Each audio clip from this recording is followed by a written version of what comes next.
Hey guys, welcome to the channel, welcome to another video. Today we're going to be talking about Chelsea Football Club and their manager Graham Potter in particular, who of course is under increasing pressure according to various news outlets and various people in the media, and even by certain fans as well, as the new manager at Chelsea continues his reign as the Blues boss.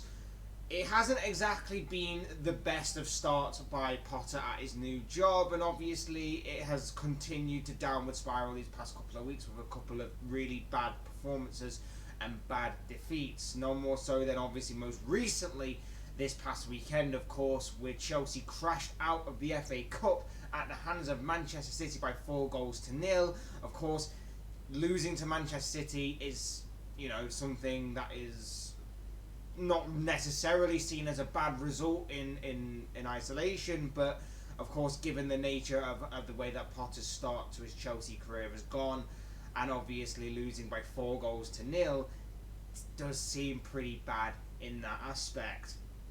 I'm going to be talking all about Graham Potter, about Chelsea, about how the future may be more brighter for them and why Chelsea fans maybe need to give Potter more time. But before we get into all of that, I would like to remind you, please like the video and also subscribe if you're new. Both of them are always very appreciated. But for now, let's get into the video. Let's get into talking about Graham Potter and about Chelsea. Look, let's face it, we all knew there was something special with Potter when he was at Brighton. We all knew that at some point a big club was going to definitely come calling. And obviously that happened this year, or so I say this season, last year, with Chelsea sacking Thomas Tuchel, bringing in Graham Potter, and it did seem like this was going to be the start of a big long-term project. And that is going to be the case. It is going to be a long-term project, and for me, looking at that from that perspective, Chelsea fans will have to and need to give Potter time in that aspect. Yes, for right now it is bad. For right now, Chelsea lie 10th in the table. They've got 7 wins, 4 draws, 6 defeats in their opening 17 games. They've scored 20 goals. They've conceded 19. The usual tight defence isn't exactly as watertight as it has been in previous seasons. Chelsea are looking scheduled for a mid-table finish. Maybe that's slightly higher, but I think if you would look at whether or not Chelsea would take Europa League or Europa Conference League football, I don't think they would. Now obviously we come to that point where a mid-table finish, like a 10th or a 9th or something, might actually be beneficial for them in the long run, because they'll have less games to worry about, less travelling to worry about, less intensity to worry about, and maybe Chelsea can kick on for next season. Focusing on this season though, like I say, it hasn't been the best of starts by Graham Potter. There have been flashes, but it hasn't been the best of starts. And why is that? Well, the obvious answer is this is not his team. You look at maybe Cucurella as being an exception to that. He obviously came from Brighton, a Graham Potter made player. That's what made him his name in the Premier League and why he got a big money move to Chelsea last summer. But of course, one player doesn't make the entire team. And when you look at the team as a whole, yes, they've spent big money in the past, but Potter is having to come into this side and kind of pick up the slack from previous footballing decisions and previous transfer decisions that haven't exactly gone to plan.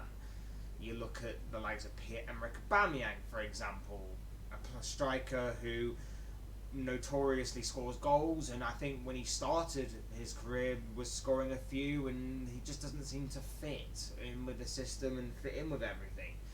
These are not Graham Potter's signings whatsoever. You look at Kai Havertz, a big money signing that is still managing to somehow escape a lot of criticism over certain players elsewhere in the Premier League.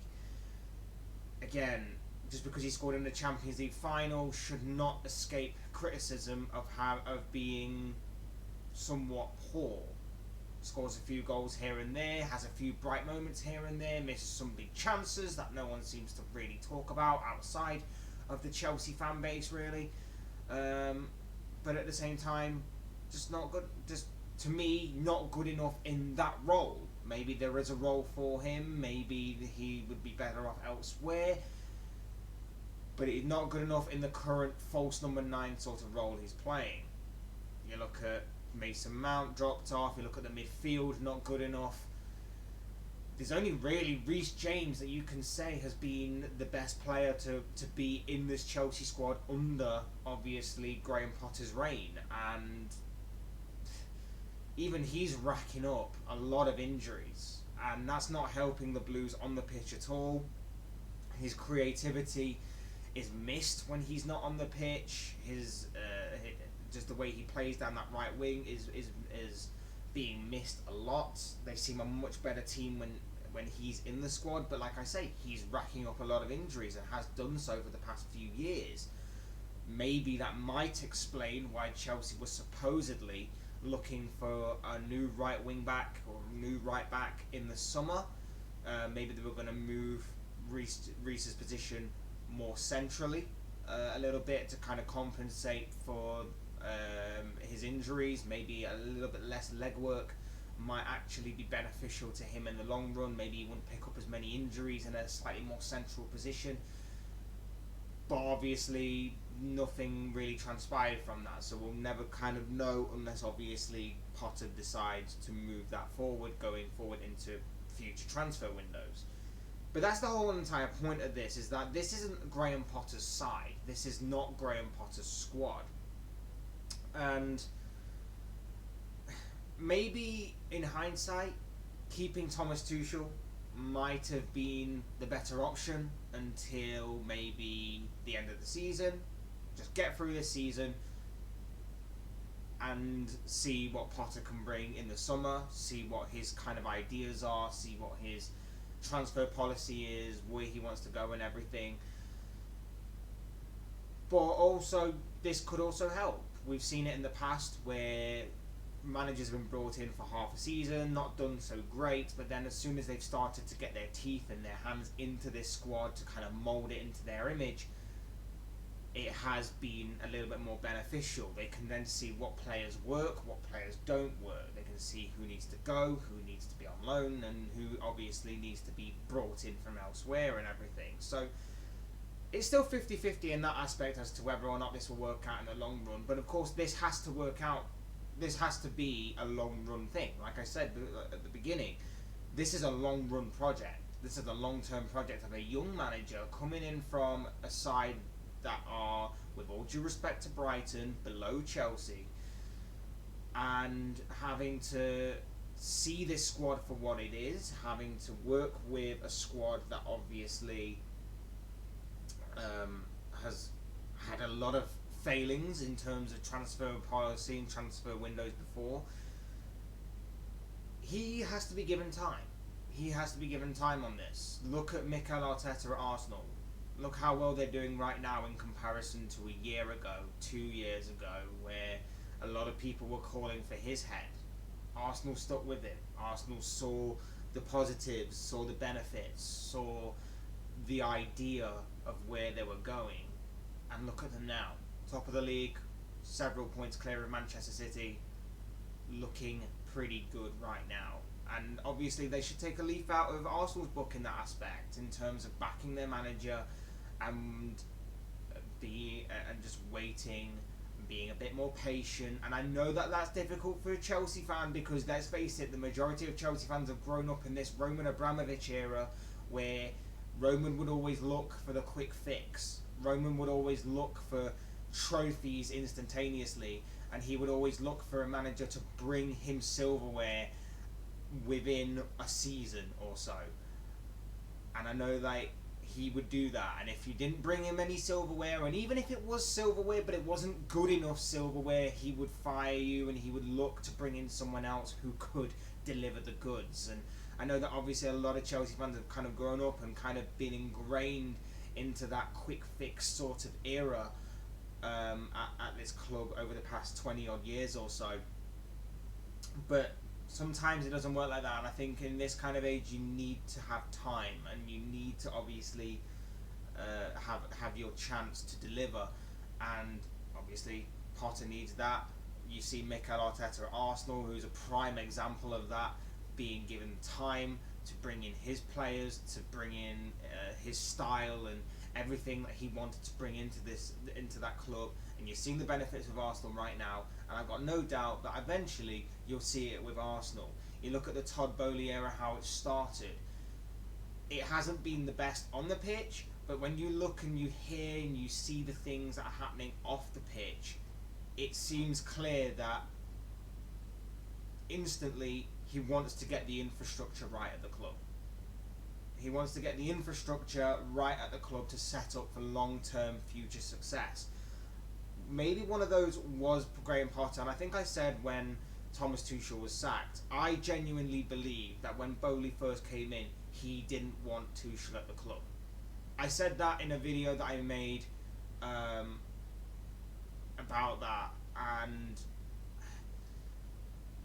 I said that I believe that Boehly didn't want Tuchel at the club. I believe that he wanted to get rid of Tuchel instantly, but couldn't because he couldn't make such a big decision that probably would go against a lot of Chelsea fans right off the bat of his reign. And he needed some sort of get-out clause. He needed some sort of way to justify a position of sacking a manager who, of course, brought them the Champions League and sent them off to multiple finals across his reign as Chelsea boss. I believe he wanted Tuchel out, and that is why I believe that once things started to take a little bit of a downward spiral, he saw that as his opportunity to quickly get rid of him, bring in someone that he wanted in Graham Potter, and then start putting together all the little aspects of this plan to stand Chelsea up for long-term success. And I believe that that will be the case both on and off the pitch. I believe the next step is going to have to be investing on the pitch, because that Chelsea team needs completely ripping out and starting again for the most part. Like I say, that midfield is just worn down for the most part. That midfield is stale for the most part. Needs completely ripping out. The forward line has always been a little bit of a hindrance in recent years to Chelsea. They've not really had a proper or consistent enough striker for the past few years. That obviously needs to be addressed. The defence has always been solid for the most part, but it's not getting any younger. The goalkeeper, hit and miss for the most part. So it does definitely need to be looked at, and I do think that obviously that eventually will be looked at in this long-term plan. But like I say, it does seem that the first year of Boehly's reign has been get the infrastructure right, get everything in place so that we're going to be good for everything off the pitch and the business side of things, to the transfer team, negotiations, everything along those lines. Get all of that in place, the sports scientists, the coaches, everything like that, and then we'll focus on the pitch. And like I say, long-term success-wise, I think Chelsea and Graham Potter are going to be fine. But they just have to get there first. They just have to override this tough wave of a season. I don't think finishing anywhere below 7th to 10th or 11th is going to be that big of a problem for Chelsea in the long run. I think like you can see it next year as it obviously being a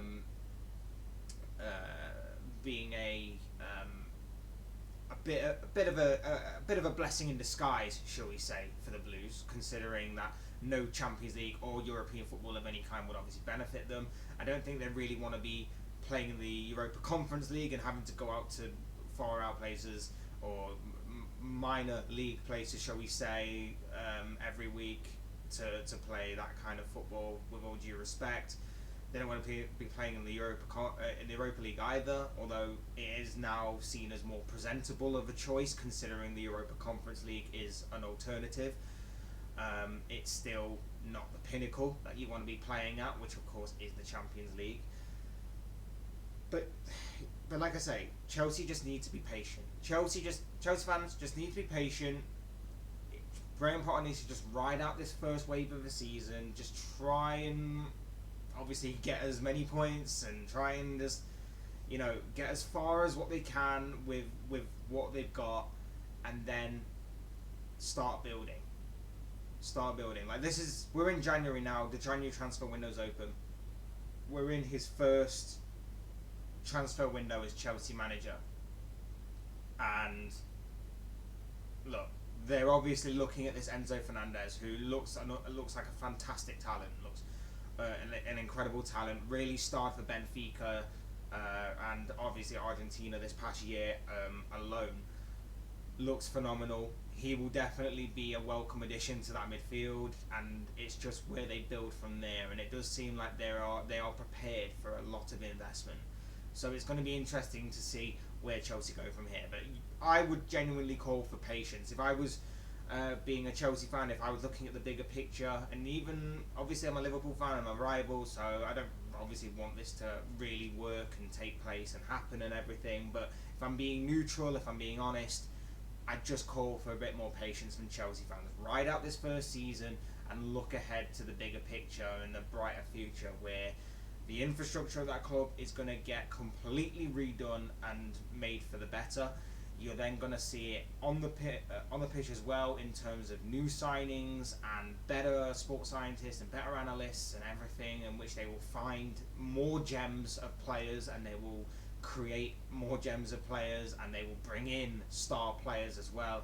And then you'll see it in terms of silverware, more silverware under the Todd Boehly era. I'm just saying that.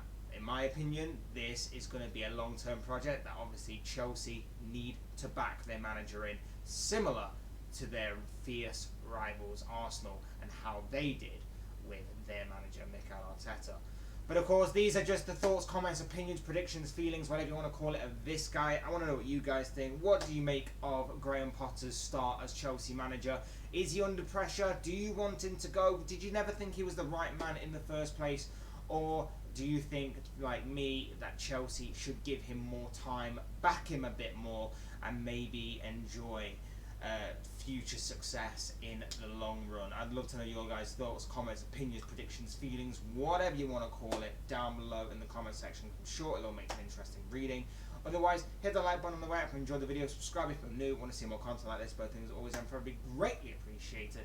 And as always, thank you all so much for watching and listening. I've been Fletch. This has been another Fletch Talks video, and I'll see you all again soon in another video.